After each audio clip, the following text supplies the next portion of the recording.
Bharat Ratna doctor Ambedkar को कोटि कोटि नमन।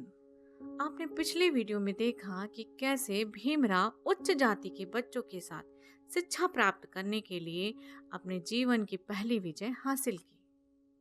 आज हम भीमराव के बचपन से एक जुड़ी सत्य घटना के बारे में बताएंगे। भीमराव स्कूल से आते हैं और अपनी आई से कहते हैं, आई मुझे कुछ पैसे दे दो। वो अपनी माँ को प्यार से आई बुलाते थे। आई कहती हैं, पैसे तो मैं दे दूंगा बेटा, लेकिन इसका करोगे क्या? फिर भीम बोलते हैं, आई मेरे बाल और नाखून बढ़ गए हैं, इन्हें मुझे कटवाना है। आई भीम को पैसे देते हुए बोलती हैं, अपना ध्यान रखना बेटा और ठीक से जाना। तभी भीम बोलते हैं, आई तुम चिंता मत करो, मैं जल्दी आ जाऊंगा। आई से पैसे लेकर भीम नाई की दुकान पे पहुंचते हैं। तभी नाई से एक व्यक्ति बोलता है, ओ भैया, मालिक ने भैंस भेजी है बाल कटवाने को, जरा इसके भी बाल काट देना। तभी भीम बोलते हैं, मेरे भी बाल काट दीजिए। तो नाई बोलता है, आओ बैठो, पहले मैं बच्चे का बाल काट लेता हूँ, बाद में भैंस के बाल काटूंगा।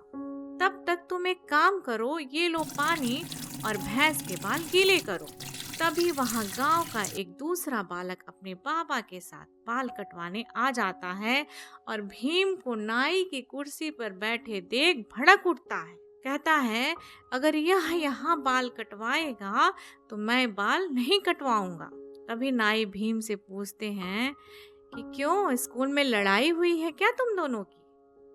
तो भीम बोलते हैं, नहीं तो, मैं तो इसे जानता भी नहीं हूँ। तभी वह बालक अपने बाबा के कान में भीम की जाति बताता है। तभी उस लड़के के बाबा बोलते हैं, पहले इसका नाम पूछो। नाई बोलता है, क्या नाम है तुम्हारा? भीम बोलते हैं, भीमराव। नाई पूछता है, आगे? भीम का कोमल हृदय यह समझ नहीं पाता है कि वह सब जानना क्या चाह रहे हैं। नाई पुनः पूछता है, तुम्हारी जाति क्या है? भीम बोलते हैं, जाति? तभी नाई बोलता है, समझ गया मैं, तुम कौन सी जाति के हो, उठो और यहाँ से भागो। तो भीम बोलते हैं, क्या हुआ, मेरे बाल काटो। नाई बोलता है, हुआ कुछ नहीं, लेकिन अभी बहुत कुछ हो जाता, हम तुम्हारे बाल नहीं काट सकते, चलो भागो यहाँ से। भीम को कुछ समझ में नहीं आता है कि हम उनके साथ क्या हो रहा है। भीम पुनः पूछते हैं कि मेरे बाल क्यों नहीं काटोगे? नाई बोलता है, यह बात जाकर अपने बाप से पूछना, भाग यहाँ से, चल हट, चल भाग यहाँ से। और यह कपड़ा भी लेकर जा जो तुम्हारे गले में बंधा हुआ है, अब यह मेरे किसी काम का नहीं है, अब मैं यह किसको बांधूंगा? और यह कहकर नाई भैंस के बाल काटने लगता है। तभी भीम बोलते हैं कि भैंस का बाल काट सकते हो, मेरे नहीं। नमो बुद्धाय, जय भीम। एक बार प्रेम से बोलो, संत शिरोमणि गुरु रविदास महाराज की जय।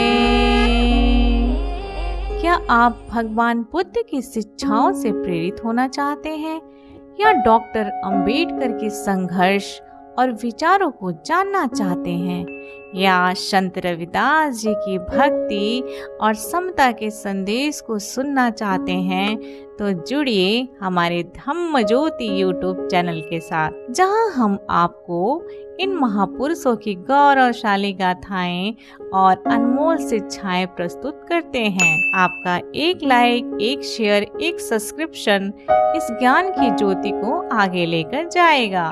तो अभी हमारे चैनल धम्म ज्योति को सब्सक्राइब करें, वीडियो को लाइक करें और ज्यादा से ज्यादा शेयर भी करें। चलो मिलकर ज्ञान और क्षमता का संदेश हर घर तक पहुंचाएं। नमो बुद्धाय, जय भीम, जय संत रविदास। नाई फिर बोलता है, बोला ना, जाकर अपने बाप से पूछ, चल भाग यहाँ से। भीम रोते रोते रुदन में ही अपने घर पहुंचते हैं और रुदन आवाज में अपने बाबा से पूछते हैं कि बाबा मेरी जाति क्या है? पूछते हैं, बाबा मेरी जाति क्या है? नाई ने भैंस के बाल काट दिए लेकिन मेरे बाल काटने से मना कर दिया। भीमाबाई बीमार होते हुए भी अपनी संवेदना को छुपाते हुए भीम का हाथ पकड़ के द्वार पर ले जाती हैं और भीम के चारों तरफ एक छोटा सा गोला खींच देती हैं और भीम की ओर देखते हुए समझाती हैं कि भीमा, यह गोल घेरा पूरा समाज है। इस गोल घेरे के बीच एक लकीर भी बनाती हैं और कहती हैं इस गोल घेरे को 2 हिस्से में बांट दिया गया है। जो पहला हिस्सा है ना, इसके लोग अपने आप को बड़ा मानते हैं। इसमें ब्राह्मण, ठाकुर, बनिया, तुम्हारा स्कूल, नाई की दुकान, यहाँ तक कि चाय वाला भी आता है। अब आता है दूसरा हिस्सा जहाँ तुम खड़े हो।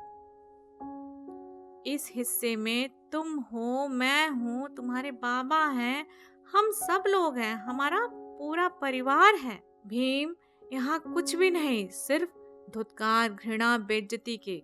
इस हिस्से के लोग हम लोग से घृणा करते हैं। आप समझ रहे हो ना हमारी जाति क्या है? भीम, आप समझ रहे हो ना? भीम को हिलाते हुए, भीम, आप समझ रहे हो ना हमारी जाति क्या है? यह सच समझकर अपने हिस्से में जियोगे बेटा तो जीवन जीना आसान हो जाएगा। भीम बोले, बाबा, इस हिस्से में है इसीलिए मुझे कक्षा से बाहर निकाल दिया जा रहा है। हम इस हिस्से में हैं इसीलिए मेरा बोरा सबसे अलग कर दिया जा रहा है। हम इस हिस्से में हैं इसीलिए चपरासी काका मुझे ठीक से पानी नहीं पिला रहे हैं। चपरासी काका कह रहे हैं कि पानी पीना है तो अपना लोटा लेकर आओ। बाबा, आज के बाद मैं ना कभी स्कूल जाऊंगा और ना ही मैं किसी नाई की दुकान पर जाकर बाल और नाखून कटवाऊंगा। मेरे कहीं जाने से, किसी को छूने से या किसी के पास बैठने से किसी को तकलीफ होती है तो मैं किसी को तकलीफ नहीं दूंगा बाबा। पिता सतपाल बोले, देखो बेटा, ऐसा नहीं कहते। तुमने आई की बात सुन ली, लेकिन अब बाबा की बातें सुनो ध्यान से। स्कूल तुम जरूर जाओगे, तुम्हें लोग जो भी समझे, तुमसे जितना भी दूर भागे, इस पर तुम्हें कोई फर्क नहीं पड़ना चाहिए। तुम्हें पढ़ लिख कर इतना बड़ा आदमी बनना है कि हर नाई तुम्हारा बाल काटना चाहे, हर आदमी तुम्हारे साथ बैठना चाहे, हर आदमी तुम्हें छूकर गर्व महसूस करे। बेटा, एक बात हमेशा याद रखना अपने पिता की, अपने हिस्से में रहकर सभी लोग केवल जिंदगी गुजार सकते हैं। अपने हिस्से में रहकर केवल सभी लोग अपनी जिंदगी गुजार सकते हैं, लेकिन दुनिया में महान वही बनता है जो अपना हिस्सा लांघ कर आगे बढ़ने की कोशिश करता है। तुम भी इस लकीर को तभी मिटा पाओगे जब किसी की परवाह किए बिना ज्ञान प्राप्त करोगे। इंसान की हैसियत जब बड़ी हो जाती है तो बाकी चीजें अपने आप छोटी हो जाती हैं।